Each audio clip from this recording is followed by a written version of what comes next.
Chapter 12 of Alice's Adventures in Wonderland by Lewis Carroll. Chapter 12. Alice's Evidence. "Here!" cried Alice, quite forgetting in the flurry of the moment how large she had grown in the last few minutes, and she jumped up in such a hurry that she tipped over the jury box with the edge of her skirt, upsetting all the jurymen onto the heads of the crowd below, and there they lay sprawling about, reminding her very much of a globe of goldfish she had accidentally upset the week before.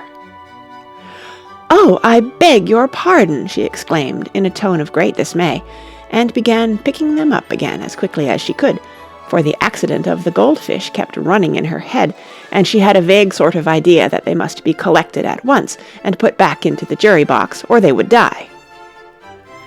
"The trial cannot proceed," said the king in a very grave voice, "until all the jurymen are back in their proper places.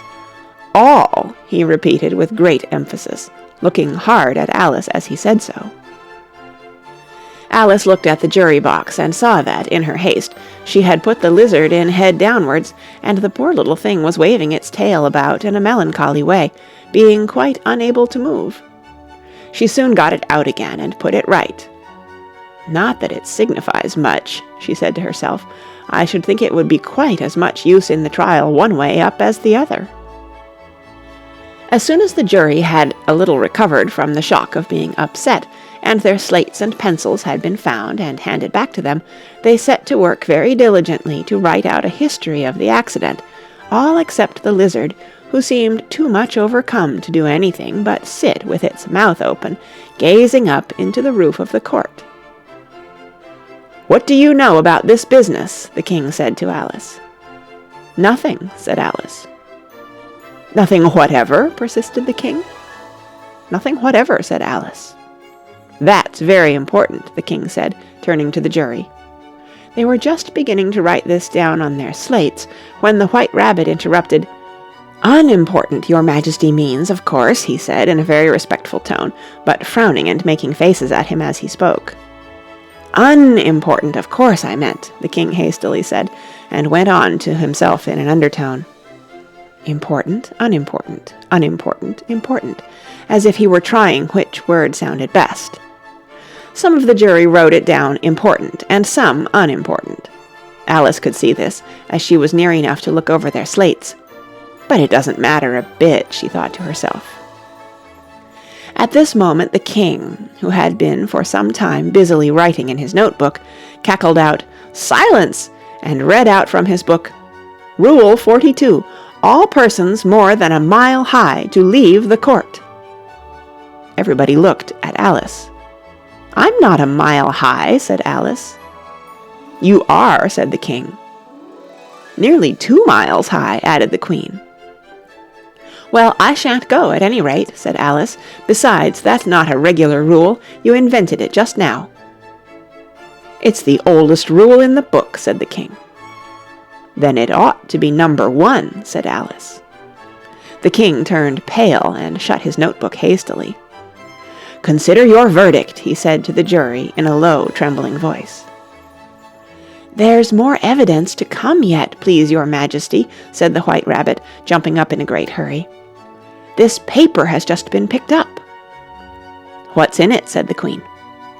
"I haven't opened it yet," said the White Rabbit, "but it seems to be a letter written by the prisoner to somebody." "It must have been that," said the king, "unless it was written to nobody, which isn't usual, you know." "Who is it directed to?" said one of the jurymen. "It isn't directed at all," said the White Rabbit. "In fact, there's nothing written on the outside." He unfolded the paper as he spoke, and added, "It isn't a letter, after all. It's a set of verses."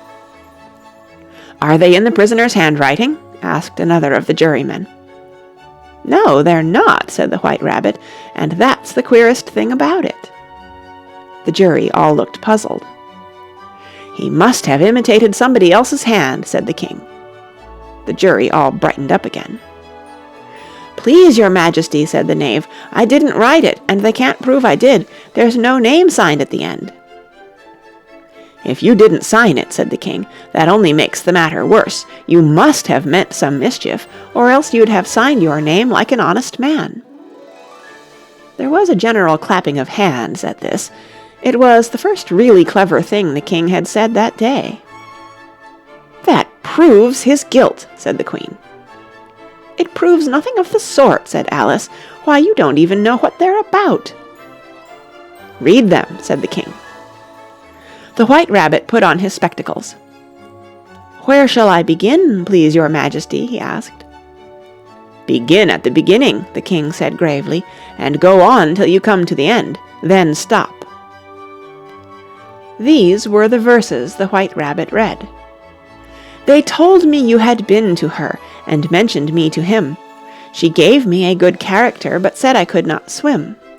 He sent them word I had not gone, we know it to be true. If she should push the matter on, what would become of you? I gave her 1, they gave him 2, you gave us 3 or more. They all returned from him to you, though they were mine before. If I or she should chance to be involved in this affair, he trusts to you to set them free exactly as we were. My notion was that you had been, before she had this fit, an obstacle that came between him and ourselves and it. Don't let him know she liked them best, for this must ever be a secret, kept from all the rest, between yourself and me." "That's the most important piece of evidence we've heard yet," said the king, rubbing his hands. "So now let the jury—" "If any one of them can explain it," said Alice. She had grown so large in the last few minutes that she wasn't a bit afraid of interrupting him. "I'll give him 6pence. I don't believe there's an atom of meaning in it."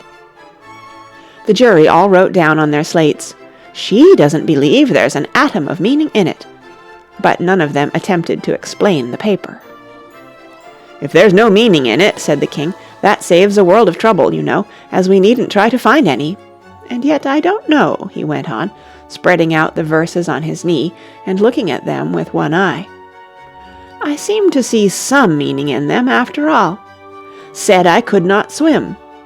You can't swim, can you?" he added, turning to the knave.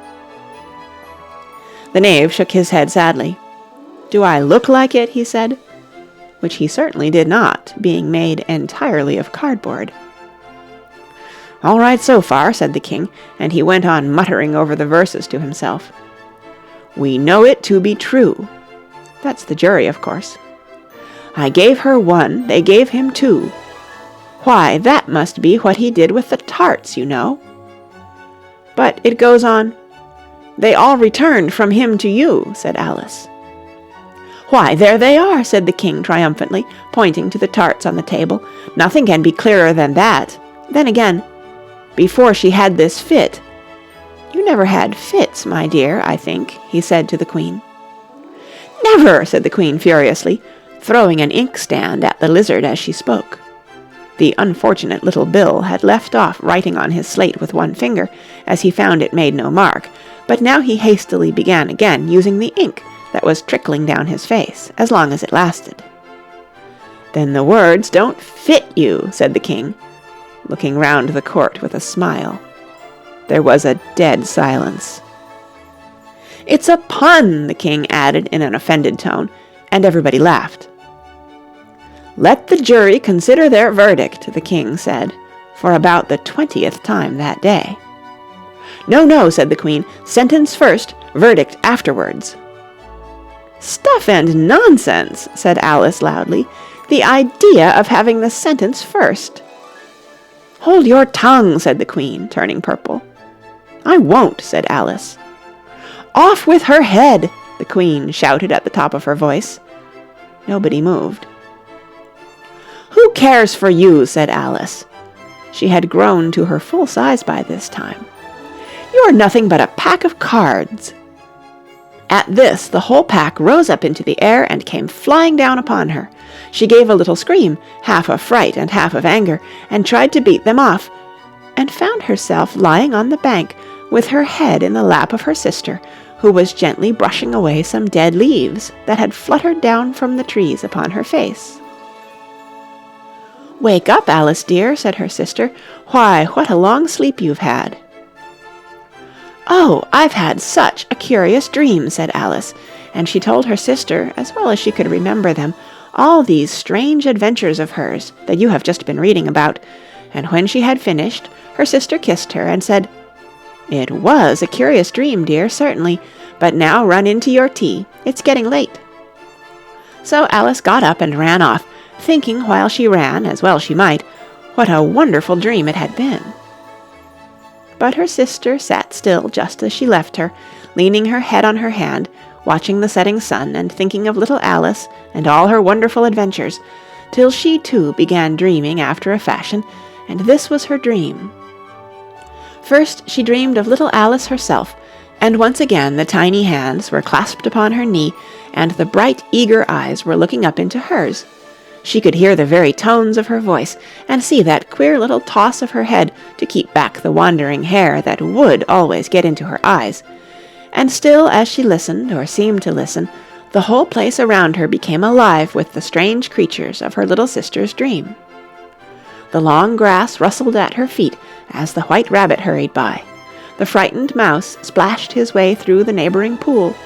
She could hear the rattle of the teacups as the March Hare and his friends shared their never-ending meal, and the shrill voice of the Queen ordering off her unfortunate guests to execution.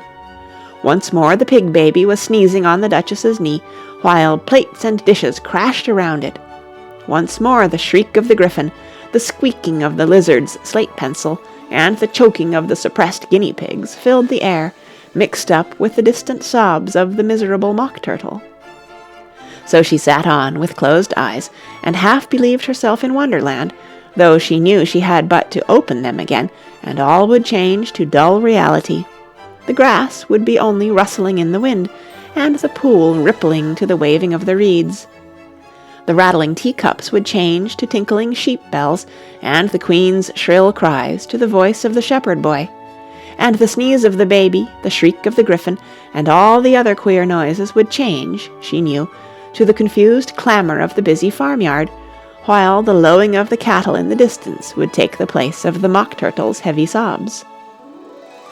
Lastly, she pictured to herself how this same little sister of hers would, in the aftertime, be herself a grown woman, and how she would keep, through all her riper years, the simple and loving heart of her childhood, and how she would gather about her other little children, and make their eyes bright and eager with many a strange tale, perhaps even with the dream of Wonderland of long ago, and how she would feel with all their simple sorrows, and find a pleasure in all their simple joys, remembering her own child life and the happy summer days.